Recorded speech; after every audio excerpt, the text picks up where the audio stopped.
Assalamualaikum warahmatullahi wabarakatuh. Selamat pagi. Hari ini kita melaksanakan perkuliahan ekonomi sumber daya alam dan lingkungan. Materi kita hari ini bicara tentang ekonomi kesejahteraan dan lingkungan. Oke, kita masuk saja. Yang kita bahas hari ini nanti sampai minggu depan itu akan dibagi 2 sesi pembahasan tentang ekonomi kesejahteraan dan lingkungan. Khusus hari ini kita cuma membahas tentang efisiensi dan optimalisasi saja. Jadi minggu depan insya Allah kita akan membahas materi lanjutannya. Kalau kita lihat lingkungan itu akan berkaitan dengan bagaimana membuat suatu kebijakan agar kesejahteraan ekonomi pun bisa dicapai. Oke. Terus akan kita lihat bagaimana ekonomi sumber daya alam lingkungan menganalisanya atau bisa dikatakan bagaimana membedahnya. Kita coba masuk saja pada materi lanjutan. Seperti yang saya katakan tadi, bahwa perkuliahan kita hari ini cuma membahas masalah efisiensi dan optimalisasi saja. Insya Allah minggu depan kita akan melanjutkan materi lanjutan dengan tema yang berbeda. Oke, bagaimana cara kita menganalisanya? Seperti biasa, ekonomi itu memulai dengan cara membuat suatu model. Bagaimana cara kita membuat suatu modelnya? Di sini kita asumsikan, kita menyederhanakan, mengasumsikan hanya terdiri 2 orang saja. Jadi ada 2 orang saja, bisalah kita katakan orang itu A dan B. Terus barangnya yang dihasilkan cuma ada 2 barang yang ada di dunia itu. Jadi kalau kita ilustrasikan di dunia ini cuma ada 2 orang saja, A dan B, dan barang yang dikonsumsi cuma hanya 2 saja, yaitu X dan Y. Dengan arti kata X dan Y juga lah yang diproduksi di dunia itu. Terus bagaimana cara memproduksinya? Ada 2 input digunakan. Jadi tadi kita asumsikan cuma 2 orang saja, terus barang yang dihasilkan cuma ada 2 saja. Bagaimana cara menghasilkan? Dengan cara menggunakan 2 input, yaitu capital sama labor. Jumlah capital sama labor itu fix, ya. Terus tambahan lain yang harus kalian sadari bahwa di sini kita mengasumsikan untuk sementara waktu tidak ada eksternalitas, ya, baik itu dikonsumsi maupun diproduksi. Terus lanjutannya adalah semua barang di sini ini bersifat private, bukan barang publik, ya. Jadi kalian harus ingat di mikro 2 dulu pernah kita bahas tentang sifat-sifat barang publik sama barang private.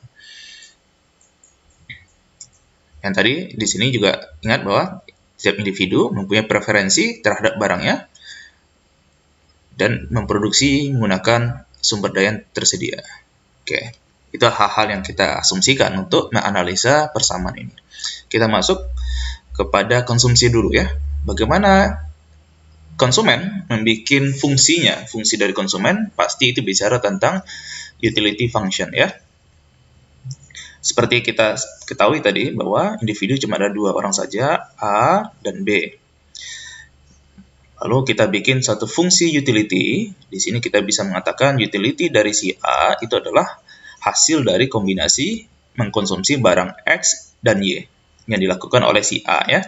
Maka di sini ada UA. UA artinya adalah si A, utility si A akibat mengkonsumsi sejumlah barang X dan Y. Di sini terserah si A kombinasi mana yang bagi dia menghasilkan utility yang tinggi. Bisa jadi X-nya banyak atau Y-nya sedikit, gitu ya. Atau sebaliknya, X yang sedikit, Y yang banyak. Begitu juga dengan B. B juga mempunyai fungsi utility, hasil dari kombinasi konsumsi barang X dan Y yang dilakukan oleh si B. Seperti A juga tadi, bisa jadi X ini banyak dikonsumsi, Y sedikit, atau sebaliknya, X sedikit, Y yang banyak. Terserah si B mana yang bagi dia menghasilkan utility yang tinggi. Terus lanjutannya, seperti yang dulu pernah kita pelajari di mikro 1, kita menggunakan konsep marginal utility, artinya tambahan utility. Ketika kita menggunakan kata marginal secara matematika, itu akan selalu bicara tentang turunan, ya. Maka di sini marginal utility A itu adalah turunan dari utility A akibat kalau secara matematika, ya, turunan UA terhadap turunan XA. Kalau seandainya kita bicara utility mengkonsumsi barang X. Atau perubahan utility A akibat adanya perubahan mengkonsumsi sejumlah barang X. Itu secara verbalnya. Berarti kita juga bisa membuat UA-Y, ya. UA-Y artinya apa? Berapa perubahan utility A akibat mengkonsumsi barang Y yang dilakukan oleh si A, ya. Begitu juga kita bisa membuat UBX. UBX artinya nanti adalah perubahan utility B akibat mengkonsumsi sejumlah barang X yang dilakukan oleh si B, ya. Begitu juga nanti kita bisa bikin UBY. Berarti perubahan utility B akibat mengkonsumsi sejumlah barang Y. Oke. Nanti berarti kita bisa katakan fungsinya marginal utility itu ada 4 kalau seandainya kita menggunakan 2 barang dan 2 individu. Oke, kita lanjut. Itu dari fungsi utility, artinya fungsi dari konsumen. Sekarang kita masuk pada fungsi dari produsen.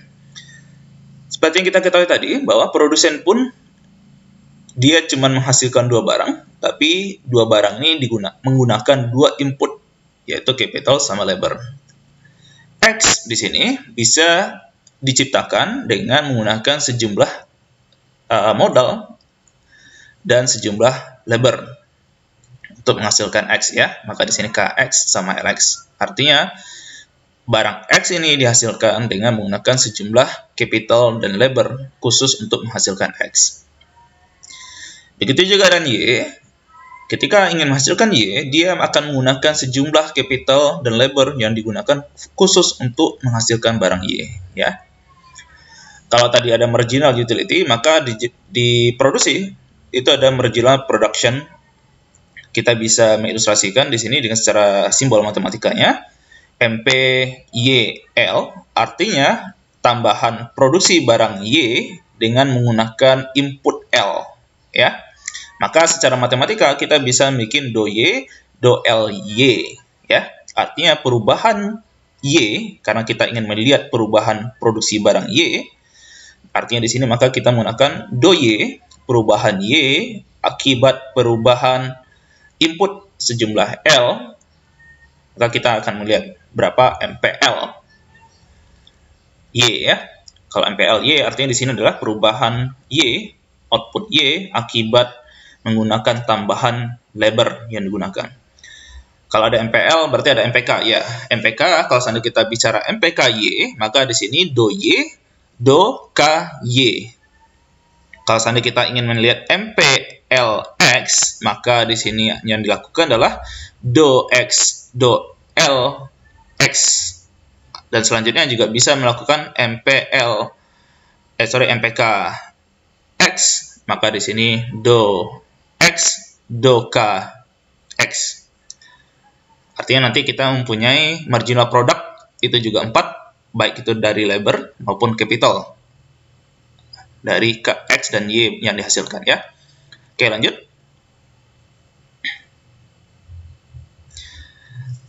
Oke, ini yang harus kalian sadari tentang konsep marginal rate of utility substitution for A. Artinya, tingkat X yang dikonsumsi oleh si A dapat diganti dengan Y dengan asumsinya nanti kita mengasumsikan tingkat utility-nya tidak berubah. Jadi kalau kalian ingat ada MRUS gitu, ya. Sepanjang kurva MRUS itu, maka utility-nya konstan. Yang berbeda cuman kombinasi dari X dan Y yang dilakukan oleh si A. Yang kalau di sana kita akan melihat slope-nya, ya. Kalau utility itu menggunakan indifferent curve. Di sini untuk menyederhanakan nanti kita menyingkat marginal rate of substitution itu sebagai MRUS. Kalau seandainya kita bicara A, maka sini MRUSA, ya. Begitu juga kalau seandainya kita bicara tentang si B, maka sini MRUSB. Ingat, MRUS sepanjang itu nilai utility-nya sama, cuman membedakan adalah kombinasi barang X dan Y yang dilakukan oleh individu tersebut. Kalau seandainya kita bicara A, maka itu bicara tentang A, MRUSA. Kalau seandainya bicara tentang B, itu adalah MRUS B. Sepanjang kurva itu, maka utility-nya sama, yang berbeda cuman kombinasi dari konsumsi barang X dan Y yang dilakukan oleh individu tersebut. Oke, kalau dari produksi, itu ada istilahnya nanti marginal rate of technical substitution. Di sini, dia bisa melakukan kombinasi K dan L, dengan asumsi kalau seandainya kita bicara tentang produksi barang X, itu maka sepanjang kurva itu, nilai X-nya sama. Jadi, selama isokuan istilahnya nanti, ini, sepanjang kurva isokuan itu, maka tingkat output X yang dihasilkan nilainya sama, yang berbeda cuma kombinasi input yang dilakukan untuk menghasilkannya. Nah, di sini juga kita menggunakan simbol MRTSX kalau seandainya kita bicara produksi barangnya X. Kalau seandainya kita bicara tentang Y, nanti di sini MRTSY, ya. Sepanjang marginal rate technical substitution, maka nilai output yang dihasilkan itu konstan, yang berbeda cuman kombinasi input yang digunakan capital dan labor. Oke.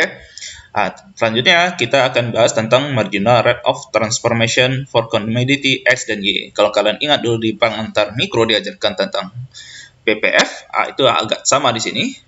Itu bicara tentang production possible frontier. Maka sepanjang kurva itu nilai barangnya cuman nanti akan kalian lihat di sana ya, PPF itu di kurva PPF. Di sana cuman melihat ketika kita ingin menghasilkan X misalnya, maka kita harus mengorbankan Y sejumlah tertentu. Tapi ketika kita ingin menambah nilai X, maka ya Y harus dikurangi. Tapi kalau seandainya kita ingin menambah Y lebih banyak, maka X harus dikurangi. Oke, kita lanjut. Kita bicara tentang efisiensi. Seperti yang kita sampaikan bahwa materi kita hari ini khusus pada pembahasan pada efisiensi dan optimalisasi. Maka kita coba bahas tentang efisiensi ekonomi. Ketika bicara efisiensi, maka kita harus selalu mengingat ada tokoh ekonom, yaitu adalah Pareto. Ya, Pareto dikatakan kalau seandainya efisiensi itu muncul ketika seseorang itu tidak bisa menjadi lebih baik tanpa mengurangi orang lain menjadi lebih buruk. Atau lebih sederhananya, saya ingin lebih baik. Kalau ketika saya ingin lebih baik, seseorang itu dirugikan, maka itu telah sampai titiknya efisien. Karena saya tidak bisa lagi lebih baik tanpa mengorbankan orang lain. Tapi selama saya masih bisa lebih baik, orang lain tidak dirugikan, itu belum efisien. Artinya saya masih bisa meningkatkan efisiensi saya. Ketika saya bisa menjadi lebih baik tanpa membuat orang lain itu menjadi lebih buruk, maka di sanalah nama istilahnya nanti Pareto improvement, ya.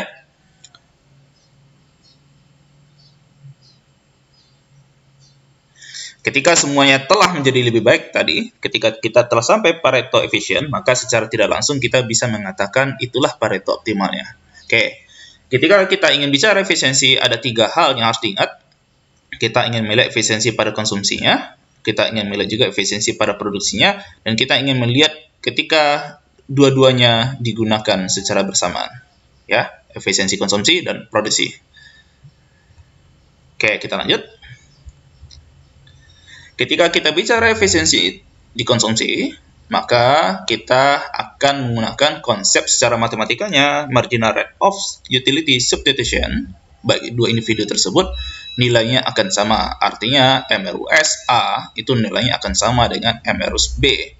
Ketika salah satu ini masih lebih besar, maka di sana belum sampai tahapan yang efisien. Jadi kalau seandainya tadi masih ada yang lebih besar, maka di sana masih ada kesempatan mereka melakukan relokasi ulang kembali untuk mencapai tingkat yang menghasilkan nilai mereka akan sama nanti, ya. Contoh nanti secara grafik kita lihat. Oke, ini Edwards box pernah kita diajarkan di mikro 2. Ini secara grafik yang kalian sadari bahwa ini adalah grafik punyanya si B, ya. Di titik ini ke atas ini adalah sejumlah barang konsumsi yang dilakukan B terhadap Y, ya.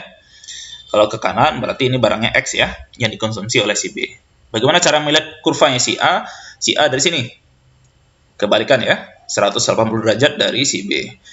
si A mengkonsumsi barang itu ada di secara garis horizontal itu adalah X, sedangkan secara garis turun ke bawah, vertikal ini turun ke bawah, maka itu barang Y yang dikonsumsi. Yang harus kalian sadari bahwa B ketika dia semakin ke kanan, maka itu semakin banyak barang X yang dikonsumsi. Sedangkan ketika dia semakin ke atas, maka itu semakin banyak barang Y yang dikonsumsi. Bagaimana cara melihat A? A sebaliknya. Si A semakin ke kiri, kalau di sini, itu semakin banyak barang X yang dikonsumsi oleh si A. Tapi semakin ke bawah dia, si A, itu semakin banyak barang Y yang dikonsumsi oleh si A.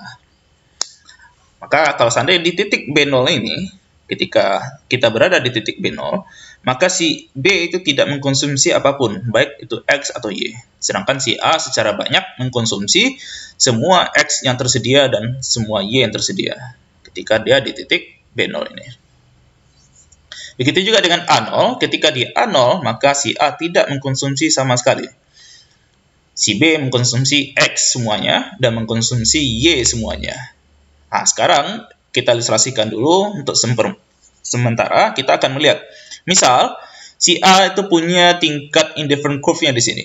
Ya, yang ini adalah IA ya. Awalnya, si B itu ada di IB0, indifferent curve B0. Ketika di sini, yang terjadi adalah kurva indifferent curve-nya itu berpotongan di titik A ya. Di sini, si B mengkonsumsi Y sejumlah ini, sedangkan mengkonsumsi X sejumlah barang tersebut ya, yaitu BXA. Sedangkan Y-nya adalah BYA. Bagaimana dengan A? A itu mengkonsumsi sejumlah barang AYA dan AXA ya. Terus apakah di sini telah mencapai efisien? Jawabannya tidak. Apakah masih bisa bergerak? Masih. Yang dilakukan adalah si A meningkatkan indifferent curve-nya. Si B ya. Si B meningkatkan indifferent curve-nya. Dia beranjak dari IB0 menjadi IB1. Ketika dari IB0 menjadi IB1, si A itu masih indifferent curve yang sama. Indifferent curve-nya masih sama, tidak ada perubahan, masih di titik yang sama. Artinya ingat, indifferent curve itu menggambarkan bahwa utility-nya nilainya sama, cuman kombinasi barang X dan Y yang berbeda. Di sini si A tidak mengalami penurunan dari utility-nya, nilainya tetap sama ya. Yang terjadi di sini adalah si B meningkatkan utility-nya. Ingat, syarat utility naik, kurvanya semakin ke kanan semakin tinggi utility-nya. Di sini yang terjadi adalah si B meningkatkan utility-nya. Di sini, di IB1, itu yang terjadi sekarang adalah dia bersinggungan dengan kurva indifferent curve IA. Yaitu ada di titik B. Apa yang terjadi pada ini? Konsumsi Y yang dilakukan si B itu agak berkurang sedikit, tapi dia meningkatkan mengkonsumsi barang X di sini. Ya. Jadi kombinasi barang Y yang dilakukan itu dikurangi, tapi dia perbanyak mengkonsumsi barang X. Maka dia utility-nya meningkat. Apa yang dilakukan oleh si A itu berubah. Dia meningkatkan konsumsi barang Y, tapi mengurangi konsumsi barang X. Apakah utility-nya berubah? Tidak. Jawabannya tidak, karena sepanjang kurva ini, ingat tadi konsepnya, sepanjang kurva indifferent curve, maka nilai utility-nya sama. Di sini, tingkat kepuasan si A tetap sama, cuman yang dilakukan adalah sedikit perubahan konsumsi barang X, yaitu dia mengurangi konsumsi barang X dan memperbanyak mengkonsumsi barang Y. Berkebalikan dengan si B mengurangi konsumsi barang Y, tapi memperbanyak konsumsi barang X. Disinilah terjadi titik keseimbangan. Di titik B inilah bisa dikatakan namanya efisiensi. Artinya perubahan dari A ke B inilah yang dinamakan Pareto improvement. Ya. Itu harus kalian ingat bahwa ketika telah mencapai titik ini, tidak bisa lagi, kalau kita tarik misal kita tarik sini ya. Si B ketika dia menarik ini ke sini, si A akan dirugikan. Karena dia tidak bertemu titik di sini, ya. Titik si A ada di sini. Inilah namanya Pareto efficient ya. Karena si B tidak bisa lagi menjadi lebih baik tanpa mengorbankan si A. Bisa sampai di sini, mau tidak mau si A harus dikurangi kepuasannya. Artinya si A harus turun kepuasannya ke bawah. Di sini efisiensi tidak tercapai karena si B menjadi lebih baik tapi si A menjadi lebih buruk ya. Ingat, efisiensi adalah ketika seseorang itu menjadi lebih baik tapi ketika harus mengorbankan orang lain, maka di sanalah kita sampai tahapan Pareto efisien ya. Maka di sini yang dikatakan Pareto efisien itu adanya di B saja. Oke, lanjut. Oke, kalau seandainya tadi konsumsi sudah, sekarang kita masuk pada produksi ya. Efisiensi produksi, maka konsepnya adalah kata kuncinya menggunakan kata MRTS. X-nya akan sama dengan MRTS Y.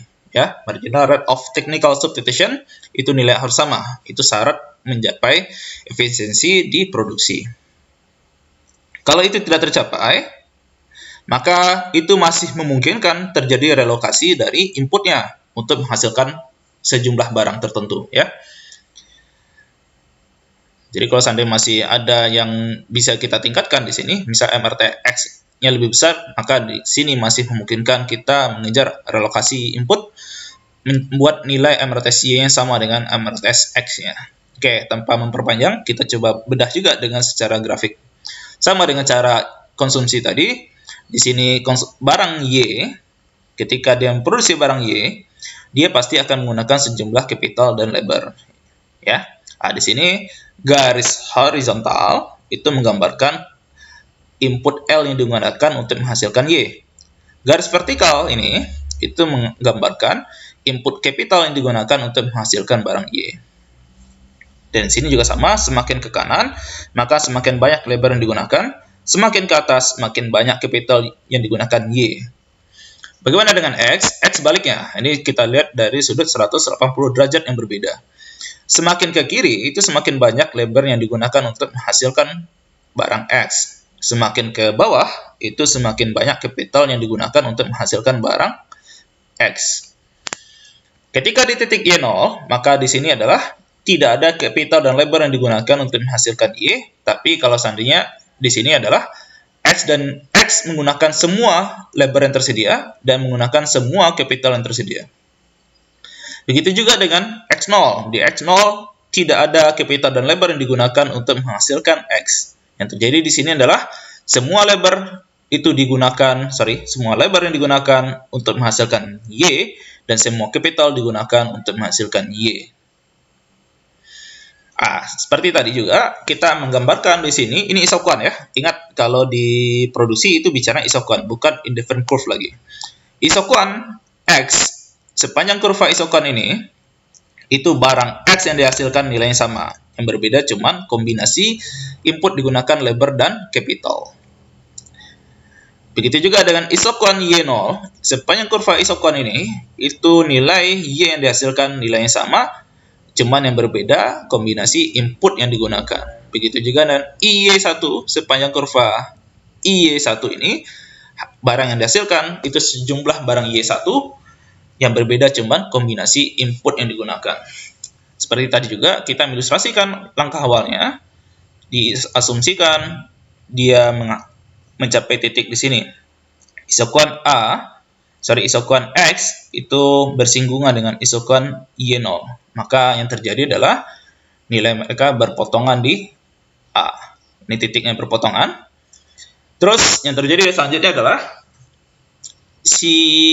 ketika kita melihat Y masih bisa memproduksi lebih banyak, maka yang terjadi di sini adalah barang Y ditingkatkan barangnya dari IY0 menjadi IY1.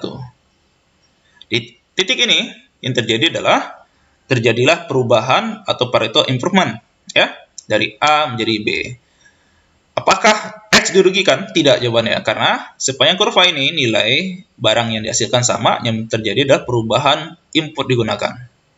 Dari A ke B, input yang digunakan oleh X itu terjadi peningkatan capitalnya, tapi mengurangi labor yang digunakan. Ya. Jadi diperbanyak, apakah dia menggunakan mesin lebih banyak dan sedikit tenaga kerja untuk menghasilkan barang X. Sedangkan ketika IY0 ini menjadi IY1, itu terjadi perubahan juga.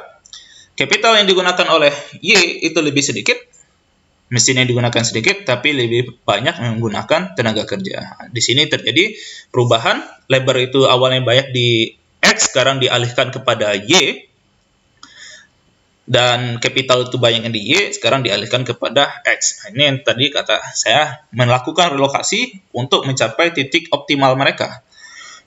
Di sini, Y itu menjadi produksi lebih banyak, tanpa mengorbankan X menjadi lebih sedikit, ya. Ingat, isokuan itu menggambarkan tingkat kuantitas yang masih sama. Nah, di sini dikatakan terjadilah efisiensi dalam produksi. Oke, lanjut. Ini terakhir.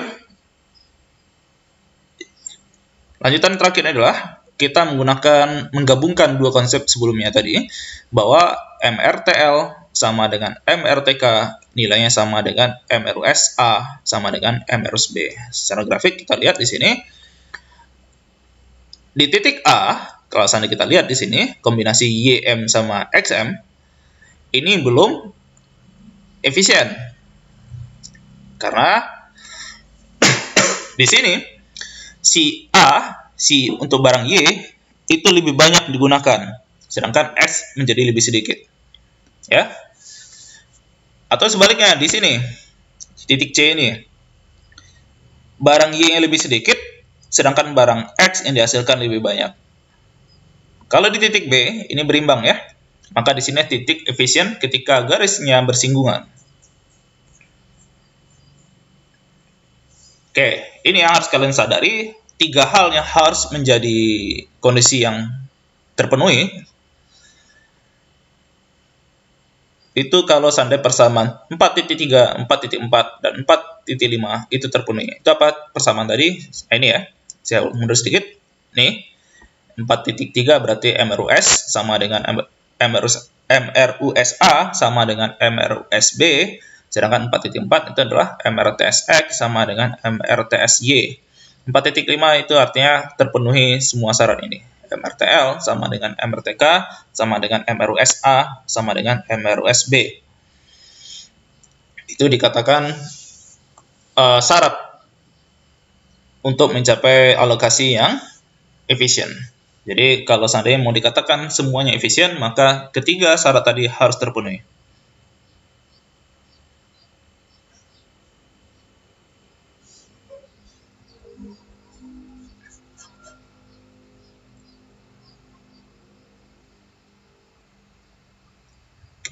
Ini contoh di mikro juga ada. Di sini kita lihat adalah sepanjang ini adalah Pareto improvement-nya, garis C ini. Yang tadi ada perubahan kombinasi saja. Di sini A sama si B, ya. Kalau seandainya kita bicara konsumsi, yang terjadi di sini utility si A lebih besar daripada si B.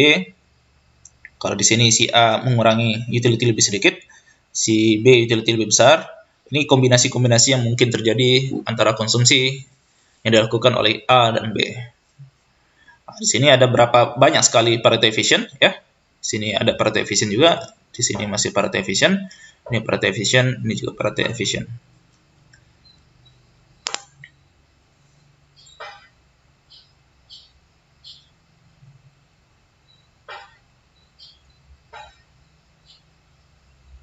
Oke, kita coba masuk pada tahapan selanjutnya. Yang tadi persamaan ini bisa kita rubah menjadi kurva dalam satu kurva dimensi 2 dimensi. Maka persamaan tadi bisa digabungkan kepada titik sini, ya.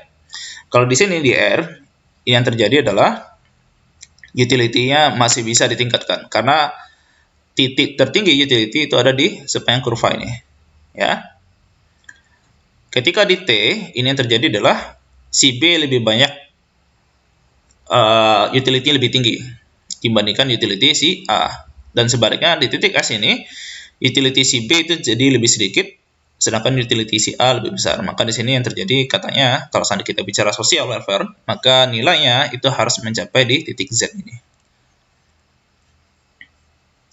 Tadi ya, utility possible frontier namanya tadi, ya ini, utility possible frontier, itu menggambarkan kombinasi yang bisa dilakukan masing-masing si A sama si B yang menghasilkan tingkat efisiensi. Di sana ada banyak sekali kombinasinya. Terus kita juga punya memungkinkan di sini possible using the information. Jadi kita mengasumsikan sederhana kita punya informasi di mana tingkat utility yang tertinggi bagi individu tersebut atau sosial tersebut. Oke, kita lanjut pada social welfare function terakhir sebelum diakhiri perkuliahan ini. The social welfare function pasti kita bicara ujung-ujungnya bicara tentang kesejahteraan masyarakat secara keseluruhan, tidak satu individu saja. Maka kita menggunakan kata social welfare function ya. Kalau tadi masih apakah utility function, si A, si B, dan seterusnya. Sekarang kita bicara social welfare function, karena bicara tentang sosial, maka itu akumulasi atau agregat dari utility si A dan si B. Asumsi tadi cuma 2 orang saja. Kalau dia banyak, maka utility-nya akan panjang sekali ya. Terus asumsi yang harus ditanamkan, itu adalah kita tidak bisa membuat social welfare function yang menjadi lebih baik atau semakin besar tanpa mengorbankan utility si A atau si B. Jadi kalau seandainya ini menjadi besar, tapi mengorbankan si A atau si B, maka di sana tuh tidak diizinkan di sana ya.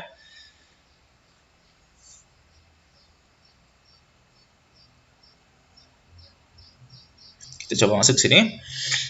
Ini welfare-nya, social welfare. Tadi analisa kita, ketika di sini utility si B itu lebih besar, si A utility lebih kecil ya. Ketika si ini ditingkatkan menjadi B di sini, yang terjadi adalah utility si B dikorbankan sedikit, tapi utility si A meningkat mencapai titik optimalnya di titik B. Sedangkan di titik ini, utility si B itu sangat kecil, sedangkan utility si A sangat besar.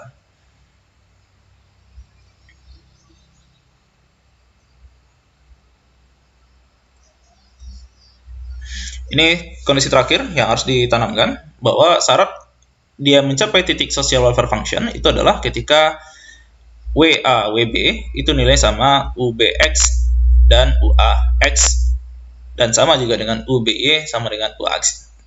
Sebelah kiri itu menggambarkan slope dari social welfare indifferent curve, sedangkan sebelah kanan itu bicara tentang utility possible frontier.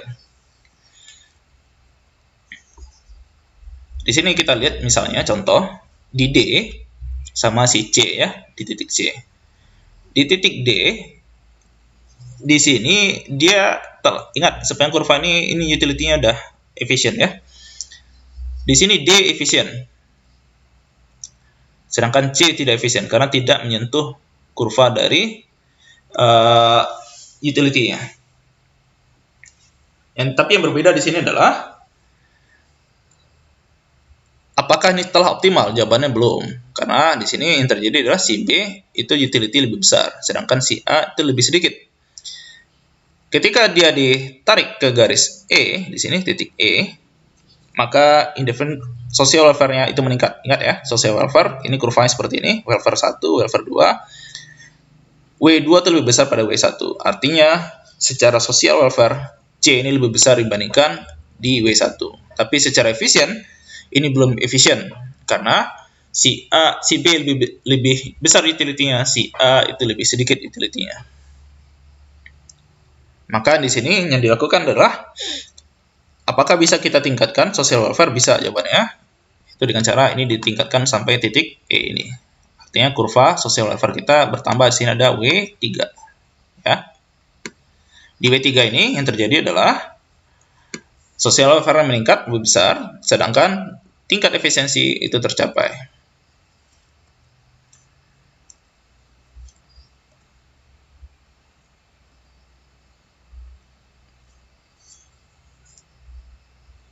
Oke, ini kesimpulan kita. Alokasi efisiensi itu tercapai bila komoditi atau barang antara individu itu dibagi secara adil. Terus kita melihat bagaimana cara mengukur keadilan tersebut atau keseimbangan equity, kesetaraan itu. Kita menggunakan analisa social welfare function tadi ya.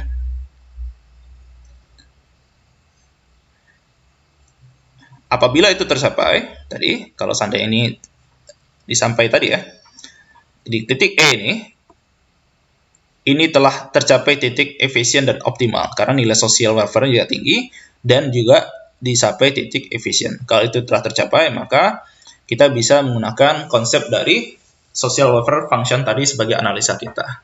Oke, sekian saja dulu untuk sementara. Minggu depan kita akan membahas yang lebih lanjut tentang kompensasi. Salah satunya menggunakan konsep kompensasi yang dikembangkan oleh Higgsian salah satunya, John Higgs ya. Oke, sekian saja dulu. Assalamualaikum warahmatullahi wabarakatuh. Selamat pagi.